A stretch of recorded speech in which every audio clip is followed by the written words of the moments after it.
हाँ जी नमस्कार, मैं संजय नैन विजय बिश्नोई श्रीगंगानगर चैनल में आपका एक बार फिर स्वागत है। तो नेक्स्ट अपने टॉपिक जो आज करना है वो है उच्च न्यायालय। सभी को नमस्कार, गुड इवनिंग। और पिछली क्लास में अपने उच्च न्यायालय के बारे में थोड़ी बहुत बातें की थी। नेक्स्ट अपने उच्च न्यायालय की बात करते हैं।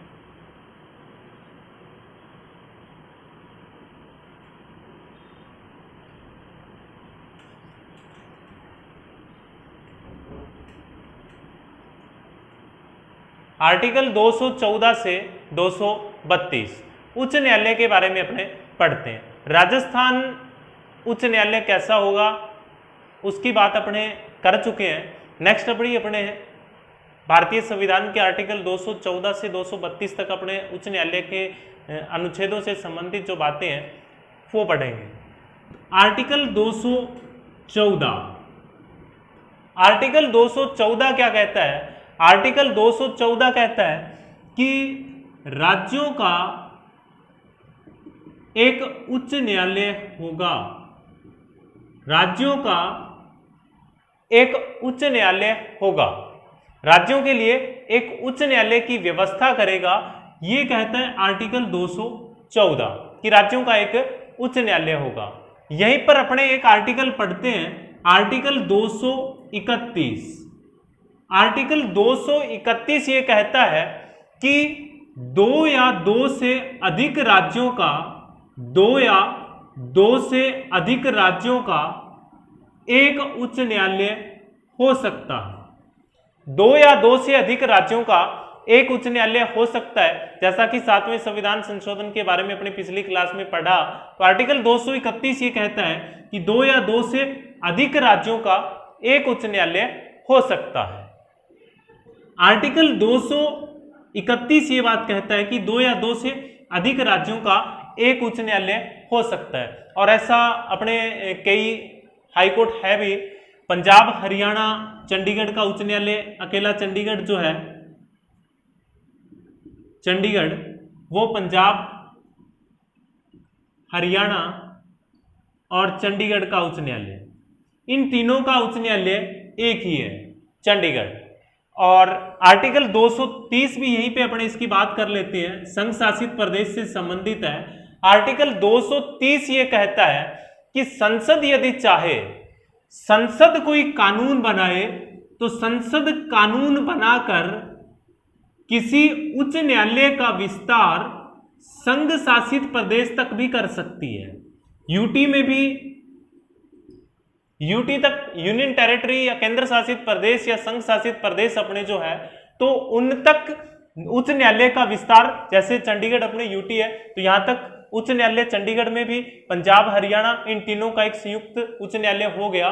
तो उच्च न्यायालय के अंदर यदि अपने हाई कोर्ट की स्थापना करनी हो तो आर्टिकल 230 ये कहता है कि संसद यदि इसके लिए कोई कानून बनाए तो वहां पे स्थापना हो सकती है उच्च न्यायालयों की। पंजाब, हरियाणा, चंडीगढ़ का उच्च न्यायालय हो गया। और अपने जैसे कोलकाता उच्च न्यायालय देखते हैं, कोलकाता उच्च न्यायालय है, तो कोलकाता उच्च न्यायालय अपना वेस्ट बंगाल, अंडमान निकोबार, इनका जैसे कोलकाता उच्च न्यायालय है। बॉम्बे हाई कोर्ट जो अपना है, बॉम्बे हाई कोर्ट, तो बॉम्बे हाई कोर्ट जैसे महाराष्ट्र है, गोवा है, दादर नागर हवेली है। तो इस प्रकार एक से अधिक राज्यों का या केंद्र शासित प्रदेशों का भी उच्च न्यायालय हो सकता है। दो या दो से अधिक राज्यों का भी एक उच्च न्यायालय हो सकता है। यह व्यवस्था करता है कौन सा? आर्टिकल 231। तो आर्टिकल 231 क्या कहता है कि दो या दो से अधिक राज्यों का एक उच्च न्यायालय हो सकता है। और 230 ये कहता है यदि संसद कानून बनाए तो उच्च न्यायालय जो है, इनका विस्तार जो है वो संघ शासित प्रदेशों तक भी किया जा सकता है। ये बात अपने आर्टिकल 230 कहता है।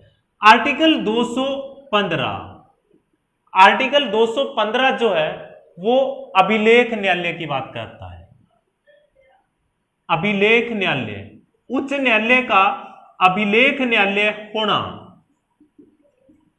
प्रत्येक उच्च न्यायालय अभिलेख न्यायालय होगा। अभिलेख न्यायालय अपने जब क्लासों में बात करते हैं, सुप्रीम कोर्ट ऑफलाइन क्लासों में जब अपनी पढ़ी तो वहां पे अभिलेख न्यायालयों की बात की थी कि अभिलेख न्यायालय कौन सा न्यायालय होता है। अभिलेख न्यायालय का मतलब यहाँ पे दो चीजें। एक तो अभिलेख न्यायालय का मतलब है कि यहाँ पे न्यायालय द्वारा जो प्रत्येक राज्य के उच्च न्यायालय है वो अभिलेख न्यायालय है, उनके द्वारा जो भी निर्णय दिए गए हैं उनको मानना सर्वोपरि है। अन्यथा यदि नहीं मानते तो न्यायालय की अवमानना के आधार पर वह उस राज्य का, संबंधित राज्य का उच्च न्यायालय दंडित भी कर सकता है। न्यायालय की अवमानना के आधार पर वो दंडित कर सकता है। तो ये अभिलेख न्यायालय है। और अभिलेख का मतलब रिकॉर्ड। न्यायालय द्वारा जो भी निर्णय दिए जाते हैं उन निर्णयों को सुरक्षित रखा जाता है, तो वो अभिलेख न्यायालय कहलाता है। तो प्रत्येक राज्य के जो भी उच्च न्यायालय हैं वो अभिलेख न्यायालय कहलाते हैं। ये बात कहता है आर्टिकल 215। आर्टिकल 214 दो राज्यों का एक उच्च न्यायालय होगा, 215 कहता है अभिलेख न्यायालय की बात करता है, और 231 जो है वो दो या दो से अधिक राज्यों का एक उच्च न्यायालय हो सकता है, इसकी बात करता है। नेक्स्ट अपने आर्टिकल 216 की बात करेंगे। आर्टिकल 216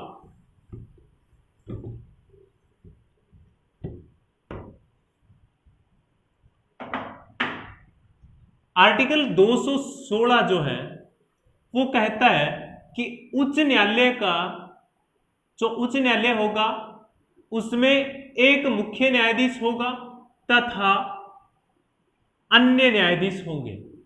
एक मुख्य न्यायाधीश होगा तथा अन्य न्यायाधीश होंगे।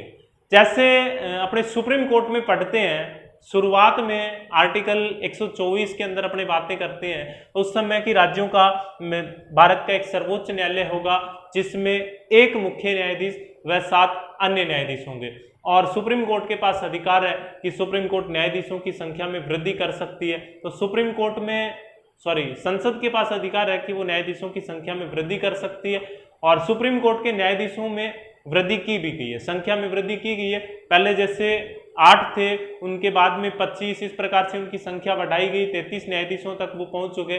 तो उस प्रकार जैसे सुप्रीम कोर्ट में न्यायाधीशों की संख्या फिक्स है, वैसे निर्धारित उच्च न्यायालयों में नहीं होता। उच्च न्यायालय 216 आर्टिकल 216 ये कहता है कि एक मुख्य न्यायाधीश होगा तथा अन्य न्यायाधीश होंगे। अधिकतम न्यायाधीशों की संख्या 50 राजस्थान में, और एक मुख्य न्यायाधीश। अन्य न्यायाधीशों की संख्या कितनी होगी वो निर्धारित संविधान में नहीं किया गया। अन्य न्यायाधीश कितने होंगे वो डिसाइड नहीं, जैसे सुप्रीम कोर्ट में निश्चित होता है वैसे उच्च न्यायालयों में निश्चित नहीं होता। अच्छा, एक बात अपनी उच्च न्यायालय जो है वो वर्तमान में भारत में उच्च न्यायालयों की संख्या, कमेंट बॉक्स में आंसर दीजिए, वर्तमान में भारत में उच्च न्यायालयों की संख्या कितनी है।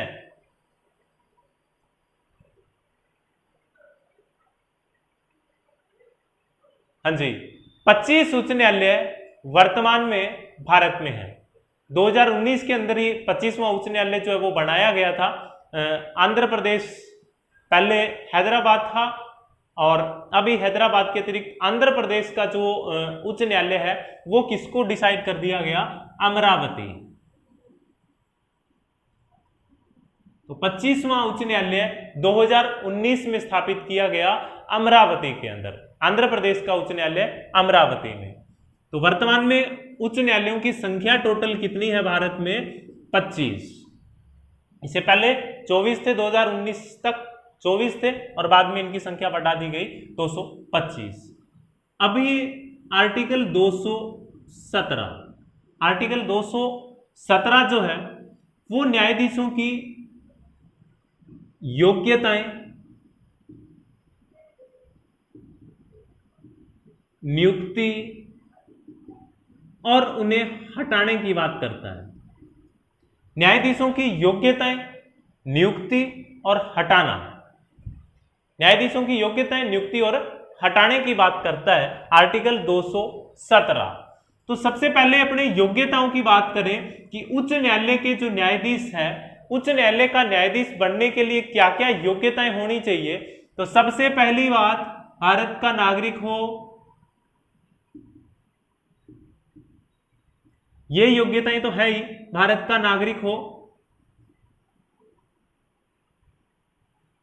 10 वर्ष तक वह किसी भी न्यायालय में अधिवक्ता रह चुका हो, 10 वर्ष तक किसी न्यायालय में अधिवक्ता रह चुका हो। और योग्यताएं कि 10 वर्ष तक न्यायिक सेवा का अधिकारी रह चुका हो या न्यायाधीश के पद पे रह चुका हो, 10 वर्ष तक किसी भी न्यायालय में अधिवक्ता रह चुका हो तथा 10 वर्ष तक न्यायिक सेवा अधिकारी के रूप में कार्य किया हो, तो वो जो है उच्च न्यायालय का न्यायाधीश बन सकता है। तथा और क्या योग्यताएं होनी चाहिए, यदि कोई राष्ट्रपति की नजर में विधिवेता हो, कोई कानूनी जानकार हो, उनकी नियुक्ति भी न्यायाधीशों के रूप में हो सकती है। तो ये योग्यताएं न्यायाधीशों के लिए, 10 वर्ष तक अधिवक्ता रह चुका हो तथा 10 वर्ष तक न्यायाधीश, किसी न्यायिक सेवा के अधिकारी पे यदि कोई व्यक्ति 10 वर्ष तक कार्य कर चुका है तो वो हाईकोर्ट के न्यायाधीश बन सकता है। अब यहां पे एक बात है, क्या ये सभी योग्यताएं होनी जरूरी है? 10 वर्ष तक न्यायिक सेवा का अधिकारी रहो, 10 वर्ष तक अधिवक्ता रह चुका हो, तो इनमें से किसी भी योग्यता, 10 वर्ष तक न्यायिक सेवा का अधिकारी रहो या 10 वर्ष तक वह अधिवक्ता रह चुका हो, तो कोई भी योग्यता है उस आधार पर उच्च न्यायालय के न्यायाधीश के रूप में उसकी नियुक्ति हो सकती है। यह बात है उच्च न्यायालय के न्यायाधीशों की योग्यताएं। नेक्स्ट अपने उच्च न्यायालय के न्यायाधीशों की नियुक्ति की बात करते हैं कि हाई कोर्ट के न्यायाधीशों की नियुक्ति कैसे होती है। तो उच्च न्यायालय के न्यायाधीशों की नियुक्ति, यहां पे अपने थोड़ा सा सुप्रीम कोर्ट में भी जाएंगे। न्यायाधीशों की नियुक्ति करता कौन है? तो राष्ट्रपति। न्यायाधीशों की नियुक्ति किसके द्वारा की जाती है? तो राष्ट्रपति द्वारा। सुप्रीम कोर्ट के न्यायाधीश चाहे हाई कोर्ट के न्यायाधीश हो, न्यायाधीशों की नियुक्ति हमेशा किसके द्वारा की जाएगी? राष्ट्रपति के द्वारा की जाएगी। अभी उच्च न्यायालय के न्यायाधीशों की नियुक्ति कैसे होती है तो उसकी बात करें तो नियुक्ति सबसे पहले किसके द्वारा की जाएगी? पूछा जाए सीधा सा प्रश्न कि उच्च न्यायालय के न्यायाधीशों की नियुक्ति की जाती है तो किसके द्वारा की जाती है? तो राष्ट्रपति द्वारा। राष्ट्रपति संबंधित राज्य के राज्यपाल के साथ परामर्श करेगा। राष्ट्रपति संबंधित राज्य के राज्यपाल के साथ परामर्श करेगा। राष्ट्रपति जिस व्यक्ति को न्यायाधीश के रूप में नियुक्त कर रहा है, जिस राज्य में उसकी नियुक्ति हो रही है, उस राज्य के राज्यपाल के साथ वो परामर्श करेगा, पहली बात। नेक्स्ट, कॉलेजियम जो है उसके नाम की सिफारिश करेगा।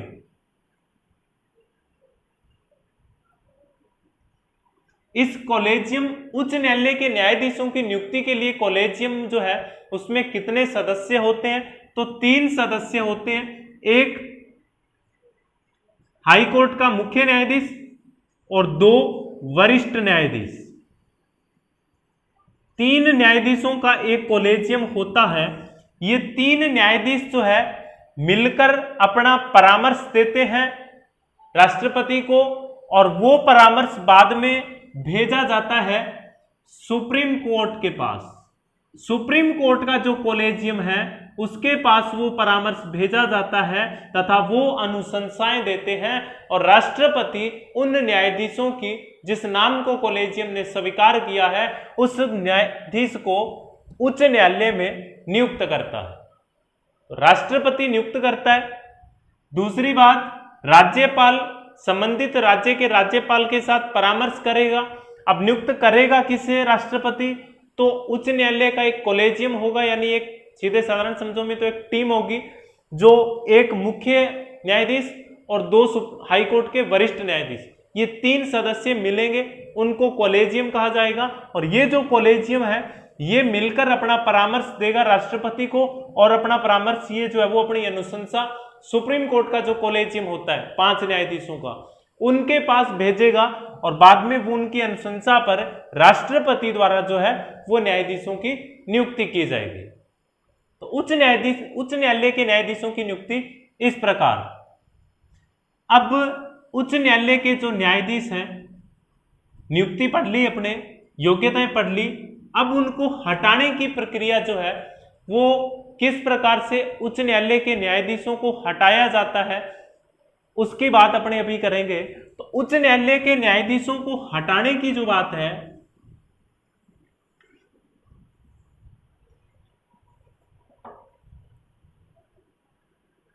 न्यायाधीशों को हटाना, पहली बात आधार क्या होगा, किस आधार पर उच्च न्यायालय के न्यायाधीशों को हटाया जा सकता है। तो कदाचार व असमर्थता के आधार पर न्यायाधीशों को हटाया जा सकता है। कदाचार व असमर्थता के आधार पर न्यायाधीशों को हटाया जा सकता है। कदाचार असमर्थता का अर्थ क्या होगा, इसको संविधान में कहीं पे भी परिभाषित नहीं किया गया है। कदाचार असमर्थता के आधार पर न्यायाधीशों को हटाया जा सकता है, पहली बात। दूसरी बात, आर्टिकल 217 के अंदर ही अपने इनके बारे में पढ़ रहे हैं, ये चीजें, नियुक्ति है जी, योग्यताएं हैं जी, हटाना है। अब इनको हटाया किस प्रकार जाएगा, तो सुप्रीम कोर्ट के न्यायाधीशों को जिस प्रकार हटाया जाता है आर्टिकल 124(4) और 105 में जो प्रक्रियाएं दी गई है, उसी आधार पर उच्च न्यायालय के न्यायाधीशों को हटाया जाएगा। सुप्रीम कोर्ट के न्यायाधीश और हाई कोर्ट के न्यायाधीशों को हटाने की प्रक्रिया सेम है। उच्च न्यायालय के न्यायाधीशों को सर्वोच्च न्यायालय के न्यायाधीशों को जैसे हटाया जाएगा, उसी प्रक्रिया के द्वारा हटाया जाएगा। यहां पे मैं आपको थोड़ा सा एक बार आर्टिकल 218 की तरफ लेके जाना चाहता हूं। आर्टिकल 218 जो है उसमें स्पष्ट रूप से ये प्रावधान किया गया है। आर्टिकल 218 ये कहता है कि सुप्रीम कोर्ट से संबंधित कुछ उपबंध हाई कोर्ट के लिए भी लागू होंगे। अनुच्छेद 218 ये कहता है कि सुप्रीम कोर्ट से संबंधित कुछ उपबंध जो है वो हाई कोर्ट के लिए भी लागू होंगे। सुप्रीम कोर्ट से संबंधित कुछ उपबंध यानी ये अभी अपने बात की 124(4) और 124(5) की, कि इसके अंदर किसका उल्लेख किया गया है, तो इसके अंदर सुप्रीम कोर्ट के न्यायाधीशों को हटाने की प्रक्रिया का उल्लेख किया गया है। 218 ये क्या कहता है कि सुप्रीम कोर्ट से संबंधित कुछ प्रावधान ऐसे होंगे जो उच्च न्यायालयों के लिए भी वही लागू होंगे। तो आर्टिकल 124(4)(5) में जो प्रावधान है, वही प्रावधान, वही प्रक्रिया आर्टिकल 218 के अनुसार हमने उच्च न्यायालय के लिए अपनाई है। ठीक है, तो पहली बात, सुप्रीम कोर्ट और हाई कोर्ट के न्यायाधीशों को हटाने की प्रक्रिया जो है वो सेम है।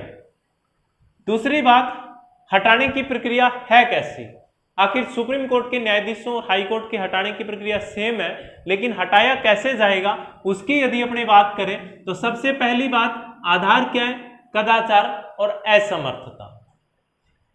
दूसरी बात, प्रस्ताव कहां पर आएगा, सुप्रीम कोर्ट दिल्ली के अंदर कार्यरत है, चलो सुप्रीम कोर्ट के न्यायाधीशों को हटाने का तो अपने मानेंगे संसद में आएगा, तो क्या राज्यों के लिए भी, हाँ जी, उच्च न्यायालय जो है उनको हटाने का प्रस्ताव भी जो है वो संसद में। प्रस्ताव लाने के लिए लोकसभा के 100 और राज्यसभा के 50 सांसदों का समर्थन अनिवार्य है। पहली बात तो ये, न्यायाधीशों को हटाने के लिए क्या करना होगा, लोकसभा के 100 तथा राज्यसभा के 50 सांसदों का समर्थन अनिवार्य है, पहली बात। नेक्स्ट, न्यायाधीशों पे जो आरोप लगे हैं उसकी जांच के लिए एक 3 सदस्यीय समिति का गठन किया जाएगा। 3 सदस्यीय समिति, 3 सदस्यीय समिति का गठन किया जाएगा। ये जो 3 सदस्यीय समिति है, इस समिति के अंदर सुप्रीम कोर्ट के मुख्य न्यायाधीश होंगे, वरिष्ठ न्यायाधीश होंगे और एक कानूनी जानकार।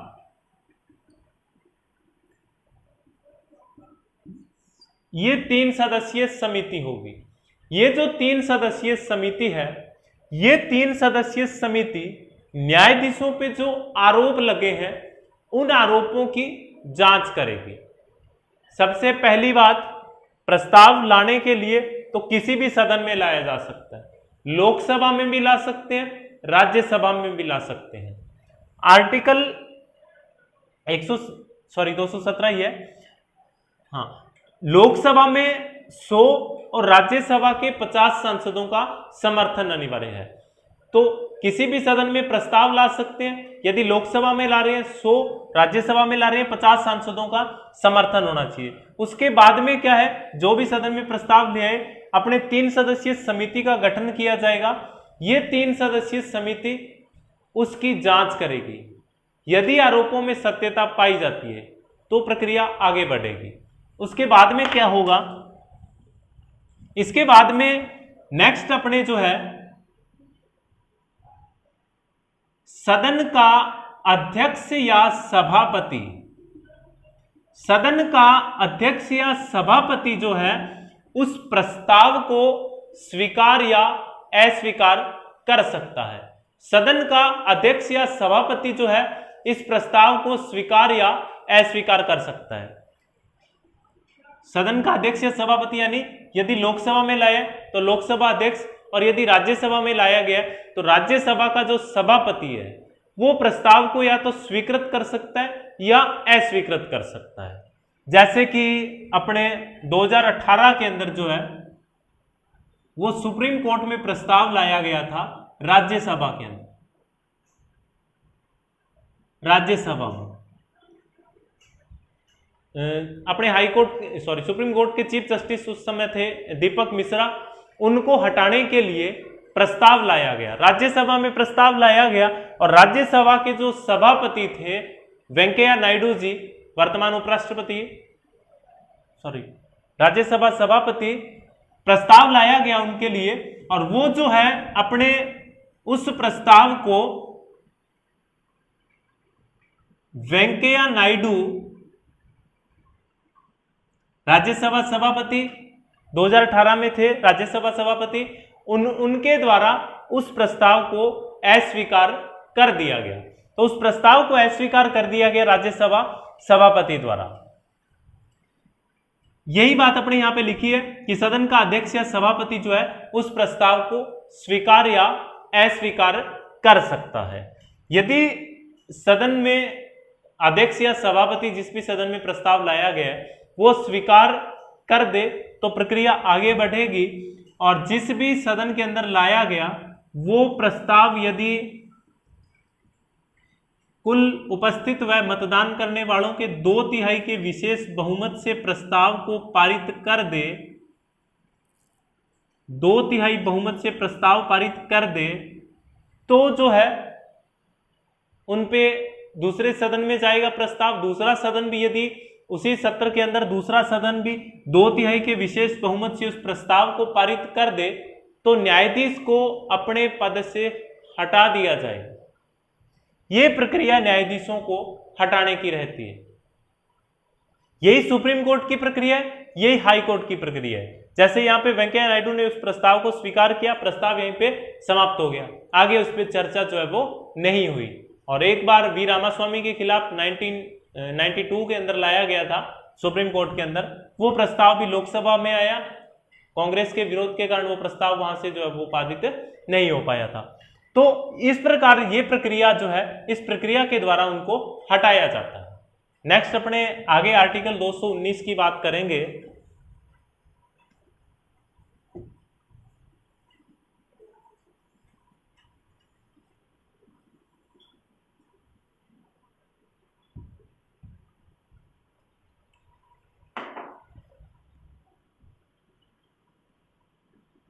आर्टिकल 219 शपथ की बात करता है। आर्टिकल 217 पढ़ा अपने, नियुक्ति, योग्यताएं और इनको हटाने की प्रक्रिया। उसके बाद में 218 के अंदर जो अपने ये पढ़ा कि सुप्रीम कोर्ट के कुछ उपबंध उच्च न्यायालयों के लिए भी लागू होंगे। ये प्रावधान अपने आर्टिकल 218 के अंदर पढ़ा। और 219 में जो है वो शपथ दी गई है कि शपथ उच्च न्यायालय के न्यायाधीशों को, उसका उल्लेख किया गया है इसके अंदर। तो शपथ किसके द्वारा दिलाई जाती है? तो संबंधित राज्य का राज्यपाल जो है उसके द्वारा शपथ दिलाई जाती है। राज्य के राज्यपाल द्वारा या राज्यपाल द्वारा नियुक्त कोई व्यक्ति जो है उसके द्वारा उच्च न्यायालय के न्यायाधीशों को शपथ दिलाई जाती है। संविधान की निष्ठा की शपथ जो है वो ये ग्रहण करते हैं, तो राज्यपाल द्वारा उनको शपथ दिलवाई जाती है। आर्टिकल 219 इस बात का उल्लेख करता है। नेक्स्ट आर्टिकल अपना आर्टिकल 220। आर्टिकल 220 जो है वो बात करता है किसकी, कि ऐसे न्यायाधीश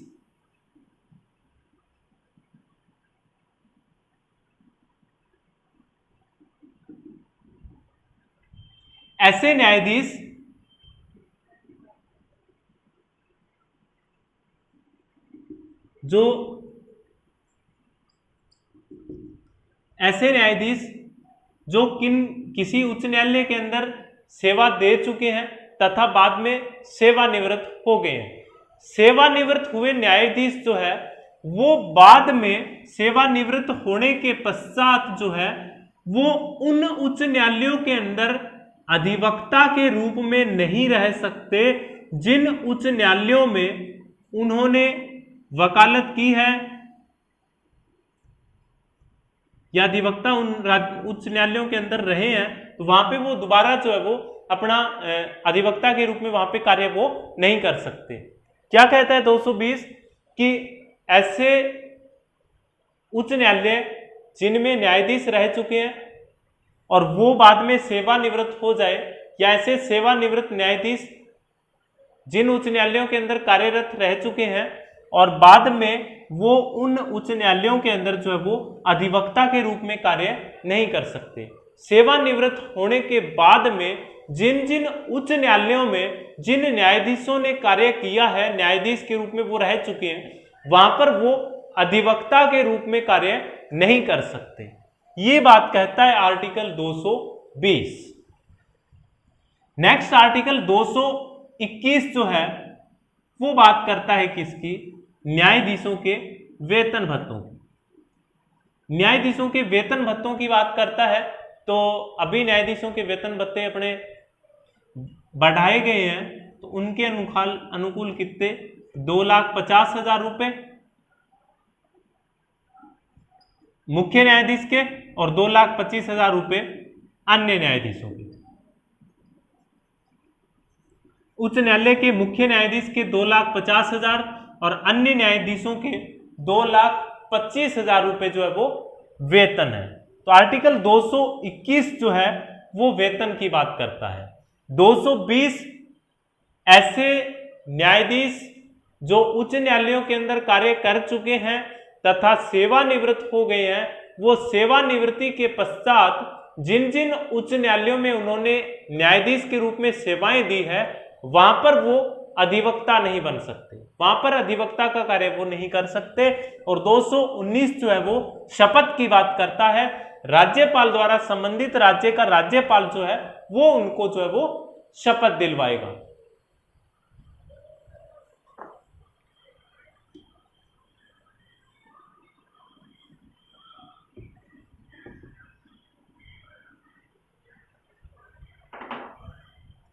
नेक्स्ट अपने आर्टिकल 222 की बात करेंगे। तो आर्टिकल 222 जो है वो किसकी बात करता है, आर्टिकल 222 जो है वो एक न्यायाधीश का दूसरे न्यायालय में स्थानांतरण की बात करता है। एक न्यायालय से दूसरे न्यायालय में स्थानांतरण, एक न्यायालय से दूसरे न्यायालय में स्थानांतरण की बात करता है आर्टिकल 222। आर्टिकल 222 एक न्यायालय से दूसरे न्यायालय में स्थानांतरण की बात करता है, एक न्यायालय से दूसरे न्यायालय में उसका स्थानांतरण हो सकता है, उनकी बात करता है। नेक्स्ट आर्टिकल 223 जो है वो बात करता है किसकी?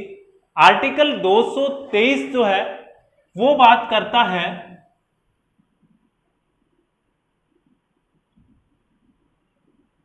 कार्यकारी न्यायाधीश की। कार्यकारी न्यायाधीश की बात करता है। कार्यकारी न्यायाधीश कैसे? यदि हाई कोर्ट का उच्च न्यायालय का मुख्य न्यायाधीश, यदि उच्च न्यायालय का मुख्य न्यायाधीश नहीं हो तो उसके स्थान पर राष्ट्रपति द्वारा कार्यकारी न्यायाधीश की नियुक्ति की जा सकती है। यह बात कहता है आर्टिकल 223, कार्यकारी न्यायाधीश की नियुक्ति से संबंधित प्रावधान है। कार्यकारी न्यायाधीशों के बारे में बात करता है आर्टिकल 223 कि ऐसे न्यायाधीश जिनकी नियुक्ति हाईकोर्ट में नियुक्ति उनकी हो सकती है, जो ऐसे अपना कार्यकारी न्यायाधीश जो है कोई ऐसा उच्च न्यायालय जिसके अंदर मुख्य न्यायाधीश किसी कारणवश अनुपस्थित हो, मुख्य न्यायाधीश नहीं हो, तो उसके स्थान पर राष्ट्रपति द्वारा कार्यकारी मुख्य न्यायाधीश की नियुक्ति जो है वो की जा सकती है।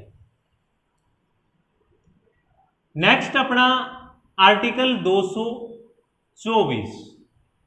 आर्टिकल 224 जो है वो बात करता है किसकी?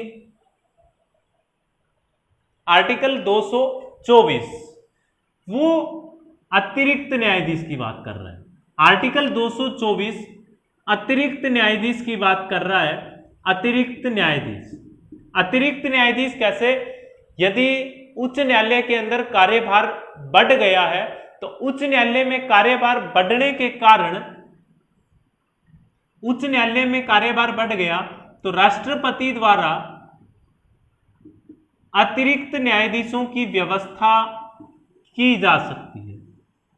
अतिरिक्त न्यायाधीशों की व्यवस्था की जा सकती है।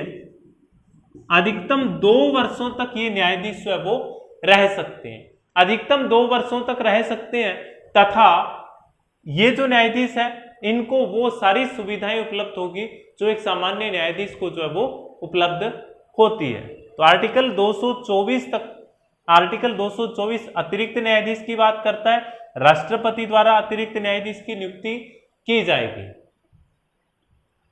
और कितने, अधिकतम कितने वर्ष तक होगी? तो 2 वर्षों तक जो है वो उसकी नियुक्ति की जाएगी, 2 वर्षों तक। अभी नेक्स्ट जो है वो समय अपना इजाजत नहीं दे रहा, अगली क्लास में अपने आर्टिकल 225 से बाद में आगे जो है वो प्रावधान हाई कोर्ट के उनकी बात करेंगे। तब तक के लिए नमस्कार।